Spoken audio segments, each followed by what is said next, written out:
Kemarin sudah ada tuh presiden di negeri antah berantah membawa calon presiden lain di pesawat kepresidenan. Oh gitu? Iya, itu fasilitas negara itu. Antah berantah juga presiden bawa partai-partai politik membahas proses pencalonan dan segala macamnya di istana. Istana itu istana rakyat itu, bukan istana partai tertentu. Jadi udah banyak sebenarnya praktiknya. Walaupun namanya istana negara, tapi sebenarnya itu kan punya rakyat kan ya. Sebenarnya adab moral politisi kita itu yang rendahan, nggak tahu malu gitu ya.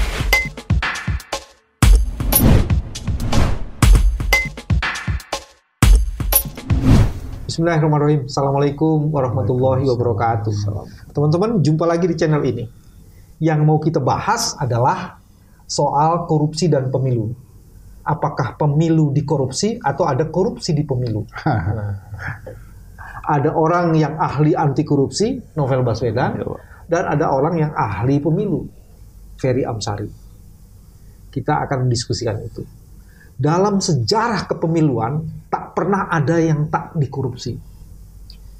Ada kasusnya Nasaruddin, Mulyana, dan beberapa teman-teman lainnya. Dan bahkan kemudian yang terakhir itu adalah, siapa namanya?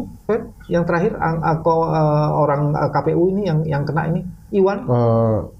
Wahyu Setiawan. Wahyu Setiawan. Dan bahkan bukan hanya KPU-nya, ada anggota Bawaslu-nya, Agustina Tio Fridelina. Itu juga terlibat. Yang provinsi. Ya. Dia di provinsi ya? Oke. Jadi ini terlibat itu. Jadi artinya pemilu itu selalu lekat dengan. Tapi sebenarnya orang kadang-kadang terjebak. Yang disebut dengan political corruption atau elections corruption, itu juga di daerah pemilihan, penyusunan daerah pemilihan juga ada unsur korupsi, Mas. Iya. Jadi ini A to Z nih. Dan di setiap proses tahapan pemilu ada korupsi di situ. Dan ini tahun politik, di mana tahun politik juga lekat dengan korupsi. Jadi lengkap sudah. Korupsi, tahun politik, dan pemilu. Ditambah lagi KPK-nya sedang ICU. Karena KPK sekarang penonton. Yang sedang ICU tapi bisa melakukan tindakan-tindakan yang justru menakutkan partai-partai politik ya. Cawe-cawe. Apakah ini semuanya dalam kaitan cawe-cawe? Itu menarik jadi. Ferry, apa pendapatmu mengenai itu semua? Indikatornya sederhana saja, Mas. Kalau korupsi kita dalam pemerintahan berlangsung dengan masif, ada praktik pembiaran, sudah bisa dipastikan pemilunya tidak baik-baik. Jadi pemilu yang korup akan menghasilkan pejabat korup juga. Teorinya sederhana, garbage in, garbage out kan. Jadi dalam pemilu kita yang korup dengan segala tahapan itu, pasti akan menghasilkan pemilih yang bermasalah, penyelenggara bermasalah, dan peserta bermasalah. 3 itu saja. Kalau kemudian pesertanya sudah bermasalah, partai politik, kandidat, dan segala macam, biasanya mereka disupport oleh penyelenggara yang bermasalah.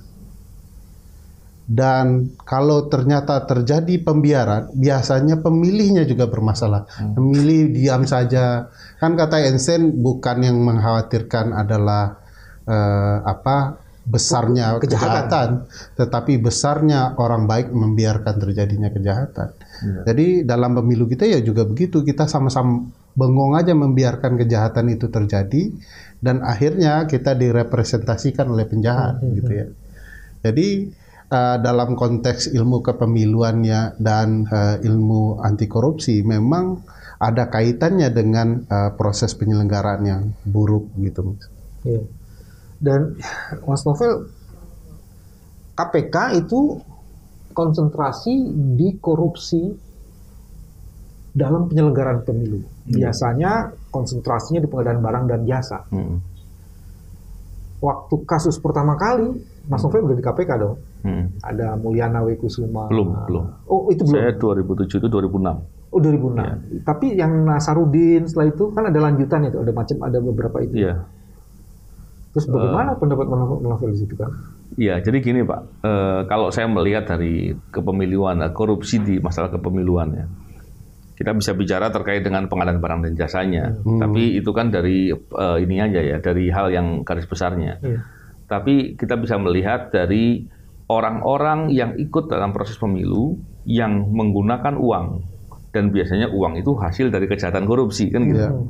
Yang kedua adalah orang-orang yang bertugas melakukan pengawasan maupun pengelolaan ataupun pendataan ataupun yang punya otoritas terkait dengan masalah kepemiluan, dan kemudian dia bisa disuap, dan ini bisa menjadi kejahatan korupsi lagi. Masalahnya adalah kejadian itu sering kali dibicarakan dan bisa jadi itu sudah berulang. Ketika sudah berulang, itu bisa menjadi modus perbuatan kejahatan, dan bisa jadi kemudian orang-orang di level-level seperti itu mengharap atau mengkondisikan untuk bisa mendapatkan uang dengan cara menjual kewenangannya atau berbuat sesuatu yang curang. Ini hal-hal yang harus diantisipasi. Mestinya dulu KPK yang melakukan itu. Tapi saya nggak tahu kalau sekarang ini kondisi KPK seperti ini, saya nggak yakin KPK melakukan itu. Jadi Mas Novel malah bukan hanya sekedar korupsi dalam pengadaan barang dan jasa dalam proses penyelenggaraan pemilu, tapi hasil korupsi itu bukan banyak dari banyak sektor itu, Pak. Kemudian dipakailah itu untuk menjadi bagian dari proses elections itu. Berarti pemilu ladang cuci uang juga ya? Bisa jadi. Memperluas basis otoritas untuk bisa korupsi lebih besar lagi. Jadi hasil korupsinya itu, Pak, dijadikan modal untuk mendapatkan kewenangan atau jabatan. Setelah itu dia korupsi lagi untuk dapat yang lebih besar lagi. Nah, ini yang gawat. Makanya kalimat anggota KPU yang ditangkap itu kan tagline-nya mainkan.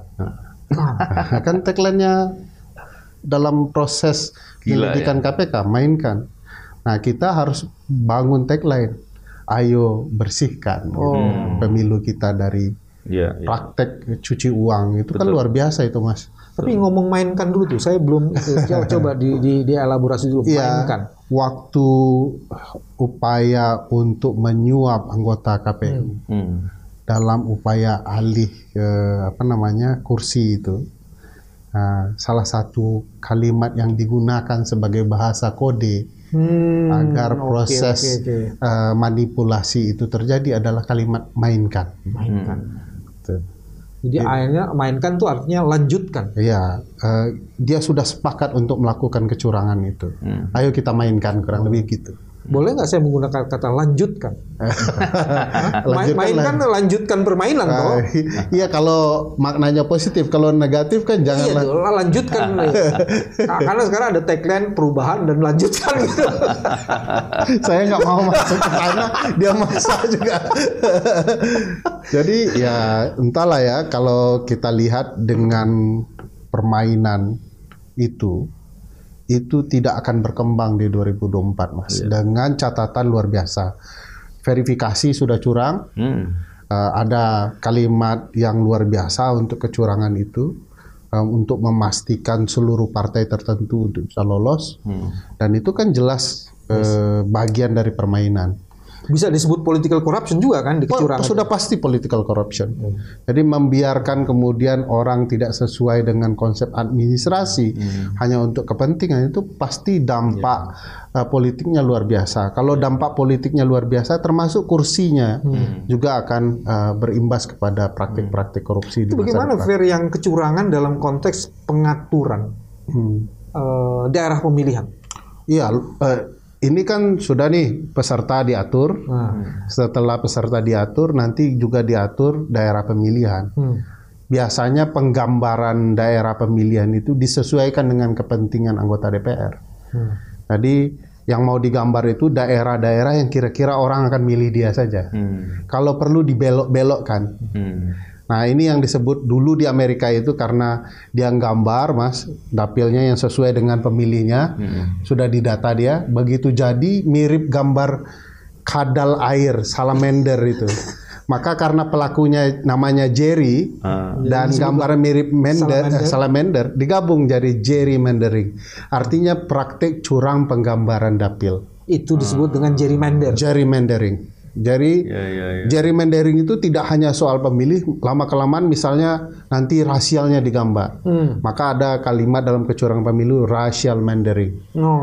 Jadi orang Minang di mana saja digambar gitu kan, supaya dia sebagai orang Minang bisa terpilih. Nah, itu racial mandering. Nah, kita itu juga mungkin ada ideologi mendering. Digambar nih, kira-kira penduduk yang ideologinya sama dengan partai, dibelok-belokin supaya dia bisa terpilih. Nah, ini bagian dari kecurangan dan praktek korup yang selama ini terabaikan. Banyak teman-teman aktivis kepemiluan sudah menyuarakan, tetapi selalu penyelenggara dan DPR menghindar. Contoh, Mas, sudah ada putusan di Mahkamah Konstitusi bahwa untuk memberikan gambaran dapil yang fair bagi peserta pemilu, maka pelaku penggambaran adalah penyelenggara pemilu. Tapi penyelenggara pemilunya takut sama peserta pemilu. Setelah mereka merencanakan penggambaran, sebenarnya takutnya sama DPR. Ya, sama pesertanya DPR. Ya. DPR memanggil mereka. Apa kemudian yang diumumkan oleh KPU bahwa gambar yang dibuat oleh DPR dalam undang-undang itu akan jadi lampiran peraturan KPU. Artinya sami mawon gitu ya. Jadi, kecurangan dibiarkan. Jadi putusan MK telah dihina dengan eksekusi tadi itu. Harusnya MK marah tuh sama KPU. Dan itu juga disebut dengan political corruption. Political corruption, bagian dari gerrymandering itu. Gerrymandering. Nah, yang menarik, Mas Novel, ada satu lagi, Mas.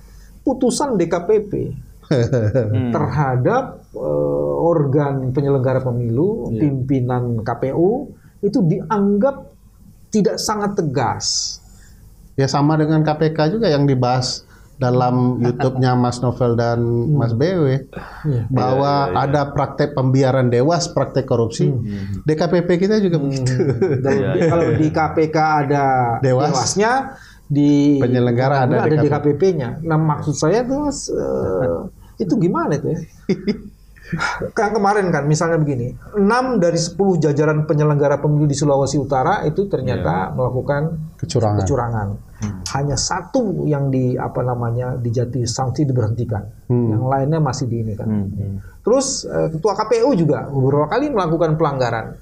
Yang terakhir terbukti ketua KPU itu dalam kasus ketua umum Partai Republik 1 itu Hasnaini. Tapi kemudian sanksinya dinilai tidak tegas. Yang kasus Sulawesi Selatan itu, Mas, sebenarnya melibatkan pimpinan KPU RI. Tapi dia tidak dihukum. Sulawesi Selatan, Sulawesi Utara semua melibatkan KPU RI. Cuman yang dihukum yang di daerah doang. Memang begini, Pak. Kalau kita melihat dari praktek-praktek aparatur di bidang kepemiluan di sini KPU kita katakan ya, tentunya ketika dia punya kewajiban melakukan sesuatu, itu bisa jadi kemudian dipengaruhi oleh pihak-pihak tertentu dengan uang atau apapun. Tapi sulit sekali untuk bisa dapatkan itu di permukaan. Membuktikan itu pasti sulit. Yang bisa dilakukan dalam bentuk pengawasan adalah melihat dari norma-norma yang ada. Dia melakukan kesalahan atau tidak di situ. Jadi kalau yang dilakukan di DKPP itu mestinya bisa dilakukan pencegahan dari agar tidak terjadi praktek korupsi yang dilakukan oleh aparat di bidang kepemiluan ini, penyelenggara pemilu. Kalau kemudian justru pengawasannya itu kendur atau kemudian tidak menegakkan hukum dengan benar dan ruang untuk penyimpangan itu semakin besar, orang secara logika akan semakin berani. Kalau ada praktek transaksional, itu akan semakin berani. Di sini ya justru membuat resiko terjadinya kecurangan, resiko terjadinya pelanggaran akan semakin besar. Apalagi kasus seterang itu, saya juga waktu itu ngikuti kan yang di KPU.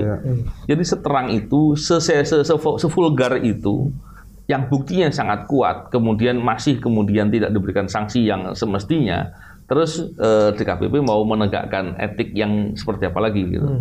Ingin punya norma-norma yang dihormati yang seperti apa lagi. Itu yang menjadi masalah. DKPP dalam kasus itu diduga menghina kehormatannya dengan tidak menegakkan aturan-aturan dan standar etik yang harusnya bisa menjadi instrumen pencegahan bagi penyelenggara pemilu untuk tidak melakukan kejahatan. Iya, mestinya kan begitu, Pak. Karena kalau kemudian dari KPU sendiri, baik pusat ataupun di daerah, kemudian merasa bahwa pengawasan dari DKPP itu begitu tidak efektif atau bisa dikompromikan, maka mereka tidak akan mungkin bisa taat kepada aturan-aturan. Dan ini yang kemudian akan merugikan. Sekarang tahapan pemilu udah sampai di mana, Pak? Sekarang sedang mau ke daftar pemilih tetap. Di mana potensi fraud di situ? Wah, banyak, Mas. Coba misalnya kita identifikasi dulu. Sampai sekarang tidak ada data yang betul-betul valid soal daftar solid pemilih. Dan valid ya. Ya, cenderung bisa kita temukan ada beberapa kejanggalan data. Misalnya orang sudah meninggal masih terdaftar sebagai pemilih. Orang yang kemudian sudah pindah alamat masih terdaftar. Dan ini kan bisa berpotensi disalahgunakan, Mas. Misalnya tiba-tiba yang meninggal tiba-tiba ikut memilih, yang sudah pindah ikut memilih, yang belum cukup usia bisa memilih. Nah, peristiwa ini kealpaan yang terus berulang, sehingga kita menduga jangan-jangan kealpaan ini direkayasa, dibiarkan sebagai bagian dari kecurangan, karena tidak ada perbaikan-perbaikan. Dan perdebatan soal daftar itu selalu perdebatan soal KPU dan Kementerian Dalam Negeri. Menurut saya Kementerian Dalam Negeri nggak usah ikut-ikut untuk urusan ini. Untuk apa? Padahal mereka kan bagian dari pemerintah. Pemerintah bukan tidak mungkin bagian dari yang ikut peserta pemilu. Kenapa tidak dibiarkan saja penyelenggara pemilu semerdeka mungkin melakukan pendataan secara baik dan itu jadi data sentral yang baik. Nah, ini seperti kan yang dulu awal-awal dilakukan kan? Ya, dulu sudah pernah dilakukan perbaikan di zamannya Hadar Nafis Gumai dan kawan-kawan, Husni Kamil Manik, walaupun tidak menyeluruh ya perbaikan itu, tetapi tetap saja ada keterlibatan dari Dukcapil, Mas. Jadi ini intervensinya luar biasa, data dan segala macamnya. Jadi kita juga kebingungan data mana yang benar. Nah, jangan-jangan akhirnya ini akan digunakan dengan kepentingan tertentu. Misalnya orang pindah tempat pemilihan, tidak terdata dengan baik, tidak digunakan surat dengan baik. Saya itu pernah melakukan pemantauan, tiba-tiba orang datang ke TPS ngaku pindah, tapi tidak bisa menunjukkan surat A5-nya bahwa dia surat tanda dia pindah pemilihan. Lalu diberikan oleh penyelenggara untuk bisa mengakses kartu suara. Karena saya dalam pemantauan, tentu saya pantau saja, tidak dalam rangka memberikan peringatan, karena kita tidak akan tahu modusnya. Dari sana terlihat bahwa penyelenggara sangat mudah membiarkan orang untuk pindah. Nah, data ini kalau dikumpulkan se-Indonesia bisa berjubel. Nah, makanya saya bilang tidak mungkin kecurangan dengan berbagai pola ini bisa dideteksi dengan baik kalau publik membiarkan. Jadi memang perlu peran publik. Nggak mungkin seorang Bambang Wijayanto sendiri menghadapi kecurangan yang begitu masif, besar ya. Praktiknya betul-betul melibatkan struktur dan aparat. Ini perlu keterlibatan mata orang banyak. Semakin banyak orang betul-betul memperhatikan kecurangan, terlibat memantau pemilu, melindungi pemilu, semakin baik pemilu kita. Beberapa bulan lalu tuh ada informasi tuh, Mas Novel dan Ferry, 52 juta DPS tak wajar ditemukan. Bahkan ketua DPD juga menyatakan, ketua DPD sekarang itu senator dari Jawa Timur, dia mengatakan hentikan itu. Terus setelah itu kita nggak pernah dengar lagi informasinya tuh. Nah ini perlu dijelaskan ke publik ya, Mas. Kadangkala kita dijebak oleh pelaku kecurangan dengan isu yang tidak mendasar, sehingga kita berkutat ke isu. Tiba-tiba nanti mereka akan mengeluarkan pernyataan data itu tidak valid karena basis datanya kemudian tidak bisa dibuktikan. Padahal penyelenggara juga tidak melakukan open data. Nah ini jadi kita digiring kepada isu tertentu, tuh kita berbondong-bondong tuh bicara soal isu. Tapi begitu nanti yang menyatakan 52 juta data itu dituntut, dari mana basis datanya, dia juga melarikan diri nih orang. Nah kita harus mulai jadi pemilih kritis ya. Tidak semua informasi yang disebarkan itu betul-betul valid. Mari kita fokus kepada kecurangan betul yang betulnya. Misalnya keterbukaan Dukcapil, keterbukaan KPU dalam publik bisa mengakses data. Mulai sekarang kita tuntut KPU mulai bicara soal validitas data. Jangan kemudian kita yang dibebankan, Mas. Tiba-tiba orang bicara misalnya 100 jutaan data, tetapi sulit mereka menjelaskan dari mana datanya. Nah ini kan bagi saya jangan-jangan kita dibawa giring ke isu tertentu, nanti mudah dibantah, akhirnya orang malas. Tapi Fer, ada data, ada informasi yang dikemukakan oleh Bawaslu. Bawaslu menemukan 6,4 juta data pemilih itu dia termasuk tidak memenuhi syarat masuk dalam pemilihan. Itu Bawaslu yang mengatakan. Kalau tadi kan LSM tuh Mas, ini sekarang Bawaslu. Ya, saya percaya di ruang tertentu Bawaslu tidak diberi akses oleh KPU. Karena sudah beberapa kasus membuktikan Bawaslu tidak bisa mengakses data. Padahal Bawaslu ditugaskan mengawasi data itu.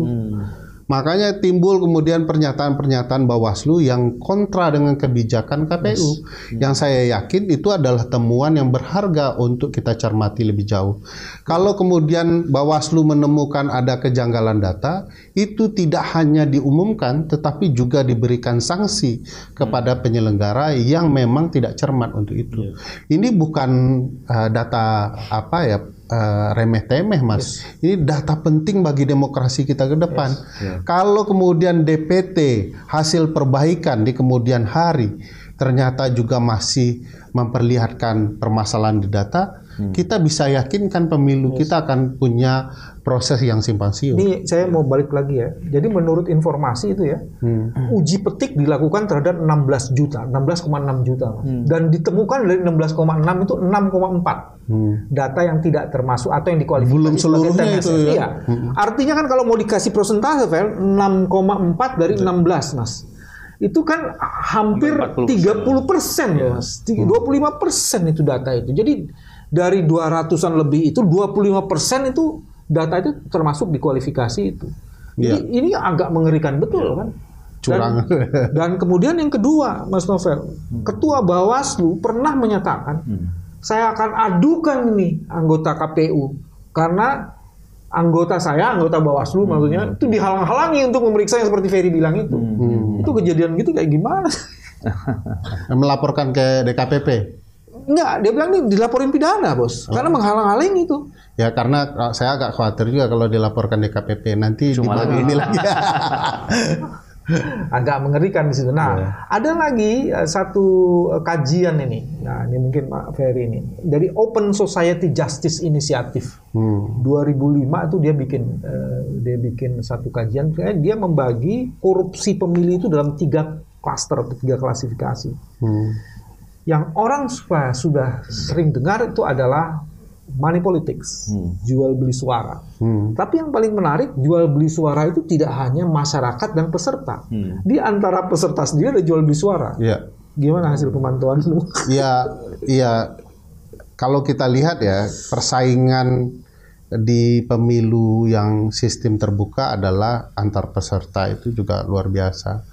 Mereka betul-betul menyadari bahwa ini persaingan bagaimana merebut suara pemilih. Nah, persaingan timbul itu pertama kali adalah di internal partai sendiri. Mereka akan berupaya betul-betul tidak hanya memastikan partai melewati ambang batas parlemen gitu ya. Kalau di dalam perspektif pilkada memastikan partai juga dapat kursi untuk mengajukan calon, mereka juga harus memastikan dirinya adalah bagian dari yang lolos itu. Nah, di sini timbul persaingan, beli-membeli partai dan segala macam. Kan saya pernah mencontohkan tuh Mas, tidak hanya memastikan bahwa harga antar peserta itu cukup untuk mengalihkan suara, tetapi juga kalau bisa yang di atas dia itu kalau sudah tidak ada upaya beli antar peserta bisa diberhentikan oleh ketua partai sehingga dia bisa lolos. Beberapa partai melakukan modus operandi itu ya. Kasus di Depok, ada kasus Sulawesi Selatan, ada kasus nasional begitu ya yang kemudian menurut saya mengkhawatirkan. Kalau terjadi praktik memberhentikan, jadi ketua partai ini dibayar nih Mas, berhentikan dong situ ya, nanti dia akan lolos gitu ya. Dengan begitu dia akan melenggang masuk parlemen. Nah, pertanyaan besarnya adalah untuk apa kita berpemilu? Nah, begitu rakyat merasa suaranya itu diperjualbelikan, mereka akan tidak bersemangat karena relasi konstituennya terputus. Dan itu yang menarik Mas, salah satu kasus yang sampai hari ini masih hidup dan tidak pernah diselesaikan. Harun Masiku ada di situ tuh Mas. Kan? Yang mainkan itu tadi. Antar waktu. Yang mainkan tadi. Jenis yang kedua, Fer, ini sekarang udah mulai didiskusikan juga, cuman saya nggak tahu mengenai penerimaan dan pemberian dana kampanye dari sumber-sumber haram dilarang. Ya. Itu soal keterbukaan saja Mas Novel, dan saya yakin teman-teman KPK sudah concern sekitar 6 tahun 7 tahun yang lalu soal dana kampanye. Hanya saja belum eksekusi dengan baik. Menurut saya kalau keterbukaan soal dana kampanye dilakukan, betul-betul siapa yang menyumbangkan bisa diakses oleh publik, yang kalau NN itu tidak bisa diterima misalnya ya, no name gitu ya. Jadi itu akan membangun pemilu yang jauh lebih baik. Nah ini kan tidak, karena antara peserta dan penyelenggara terjadi kong kaling kong, saling memaafkan. Ya sudah, dalam urusan tertentu tidak perlu lapor, sehingga akhirnya ada dana-dana siluman yang masuk. Dan aturannya dibikin sedemikian rupa sehingga tidak bisa saya yakin Mas, seluruh pengusaha kalau di dalam pemilu presiden itu menanyam jasa ke banyak calon. Kalau kemarin 2014-2019 kita ada 2 calon, kedua-duanya itu diberi. Sehingga siapapun yang menang, nanti dia tetap akan terjaga bisnisnya. Dan kalau praktek ini dibiarkan terus terjadi, artinya siapapun presiden yang terpilih akan kemudian dikendalikan oleh oligarki pemilik modal. Nah ini yang ketiga nih Mas Novel. Ini mungkin yang berkaitan dengan cawe-cawe, yaitu penyalahgunaan fasilitas negara dan jabatan untuk tujuan kampanye dan pemenangan. Di sini bisa 2 itu, abuse of power dan trading in influence.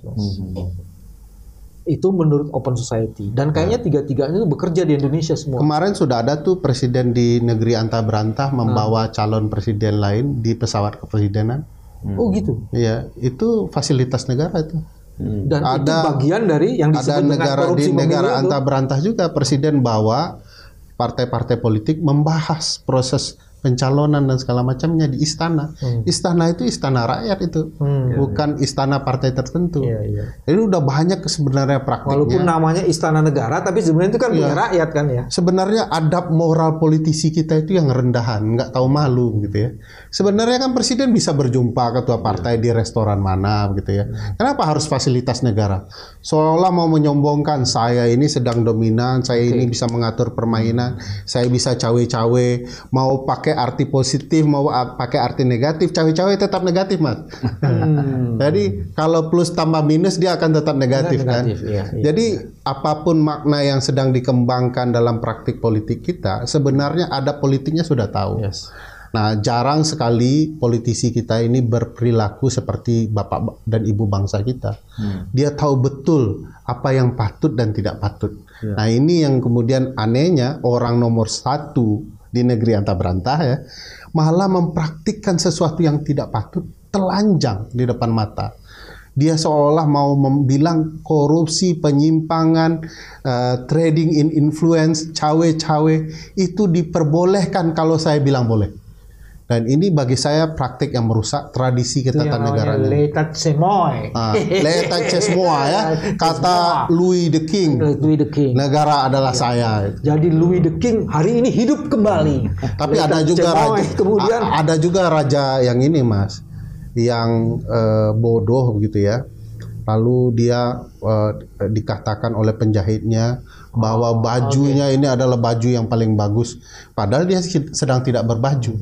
Raja yang kemudian berimajinasi bahwa pujian-pujian adalah hal yang penting bagi dirinya, dia tidak sadar bahwa banyak orang yang bisa mengkritik untuk memperbaiki dirinya. Pasti raja itu raja yang senang pencitraan. Raja di dongeng.